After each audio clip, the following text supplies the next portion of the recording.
केंद्र सरकार द्वारा अग्निपथ योजना के तहत सेना में 4 साल के लिए भर्ती करने के फैसले के खिलाफ देश भर में बवाल मचा है। युवा जहां सड़कों पर है, वहीं विपक्षी दल भी इसके विरोध में उतर आए हैं और धरना प्रदर्शन किए जा रहे हैं। इस योजना के खिलाफ आम आदमी पार्टी ने भी प्रदेश भर में शनिवार को धरना प्रदर्शन किए। राजधानी शिमला में भी उपायुक्त कार्यालय के बाहर आम आदमी पार्टी ने अग्निपथ योजना के खिलाफ धरना प्रदर्शन किया और केंद्र सरकार पर देश के युवाओं के भविष्य के साथ खिलवाड़ करने के आरोप लगाए और इस योजना को जल्द से जल्द वापस लेने की मांग रखी। इस योजना में त्रुटियों के अलावा कुछ नहीं दिया है सेंट्रल गवर्नमेंट ने। ये एक बहुत भद्दा मजाक है हमारे देश के बेरोजगार युवाओं के साथ। आप देखिए कि 4 साल के लिए उन नौजवानों की सेवाएं ली जा रही है देश के लिए, जो कि अभी पढ़ने का टाइम था उनका। 17 से 23 साल की उम्र का एक प्रावधान रखा गया है कि इसके बीच में आपका सिलेक्शन हो सकता है, आप सेना के माध्यम से देश की सेवा कर सकते हो सरहद पे जाकर। तो ये देखिए कि उसके बाद उनका क्या होगा।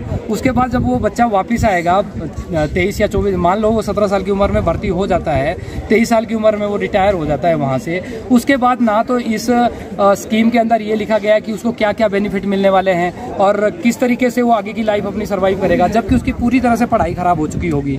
तो आज देश का जो युवा है वो ये पूछना चाहता है कि अपनी जो सपने उसने संजोए थे बचपन से लेके आज तक कि वो आर्मी में जाएगा, अपने जॉब के साथ साथ देश का सेवा भी करेगा, उनकी भावनाओं के साथ जो ये खिलवाड़ हुआ है ये बहुत ही निंदनीय है। और हम ये सांकेतिक धरना प्रदर्शन से ये बात सेंट्रल गवर्नमेंट को बताना चाहते हैं कि वो जल्दी से जल्दी इस चीज को वापस ले। ये निंदनीय विषय है, निंदनीय इनकी स्कीम है और अगर ये वापस नहीं लेती तो हिंदुस्तान के हर नौजवान के साथ और जो हमारे एक्स आर्मी मैन है वो लोग भी हमारे साथ हैं, उनके साथ हम कंधे से कंधा मिलाकर सड़कों पे आंदोलन करेंगे। जब तक ये सेंट्रल गवर्नमेंट ये निर्णय अपना वापस नहीं लेगी तब तक ये आंदोलन जारी रहेगा। ये मैं मीडिया के बंधुओं के माध्यम से ये बात सेंट्रल गवर्नमेंट को बताना चाहता हूँ। केंद्र सरकार द्वारा अग्निपथ योजना के तहत सेना में 4 साल के लिए भर्ती करने के फैसले के खिलाफ देश भर में बवाल मचा है। युवा जहां सड़कों पर है, वहीं विपक्षी दल भी इसके विरोध में उतर आए हैं और धरना प्रदर्शन किए जा रहे हैं। इस योजना के खिलाफ आम आदमी पार्टी ने भी प्रदेश भर में शनिवार को धरना प्रदर्शन किए। राजधानी शिमला में भी उपायुक्त कार्यालय के बाहर आम आदमी पार्टी ने अग्निपथ योजना के खिलाफ धरना प्रदर्शन किया और केंद्र सरकार पर देश के युवाओं के भविष्य के साथ खिलवाड़ करने के आरोप लगाए और इस योजना को जल्द से जल्द वापस लेने की मांग रखी। इस योजना में त्रुटियों के अलावा कुछ नहीं दिया है सेंट्रल गवर्नमेंट ने। ये एक बहुत भद्दा मजाक है हमारे देश के बेरोजगार युवाओं के साथ। आप देखिए कि 4 साल के लिए उन नौजवानों की सेवाएं ली जा रही है देश के लिए, जो कि अभी पढ़ने का टाइम था उनका।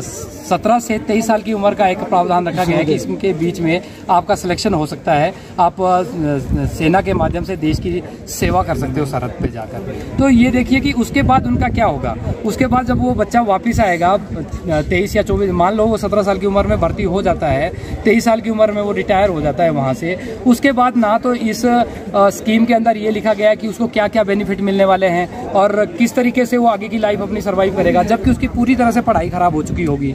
तो आज देश का जो युवा है वो ये पूछना चाहता है कि अपनी जो सपने उसने संजोए थे बचपन से लेके आज तक कि वो आर्मी में जाएगा, अपने जॉब के साथ साथ देश का सेवा भी करेगा, उनकी भावनाओं के साथ जो ये खिलवाड़ हुआ है ये बहुत ही निंदनीय है। और हम ये सांकेतिक धरना प्रदर्शन से ये बात सेंट्रल गवर्नमेंट को बताना चाहते हैं कि वो जल्दी से जल्दी इस चीज को वापस ले। ये निंदनीय विषय है, निंदनीय इनकी स्कीम है और अगर ये वापस नहीं लेती तो हिंदुस्तान के हर नौजवान के साथ और जो हमारे एक्स आर्मी मैन है वो लोग भी हमारे साथ हैं, उनके साथ हम कंधे से कंधा मिलाकर सड़कों पे आंदोलन करेंगे। जब तक ये सेंट्रल गवर्नमेंट ये निर्णय अपना वापस नहीं लेगी तब तक ये आंदोलन जारी रहेगा। ये मैं मीडिया के बंधुओं के माध्यम से ये बात सेंट्रल गवर्नमेंट को बताना चाहता हूँ।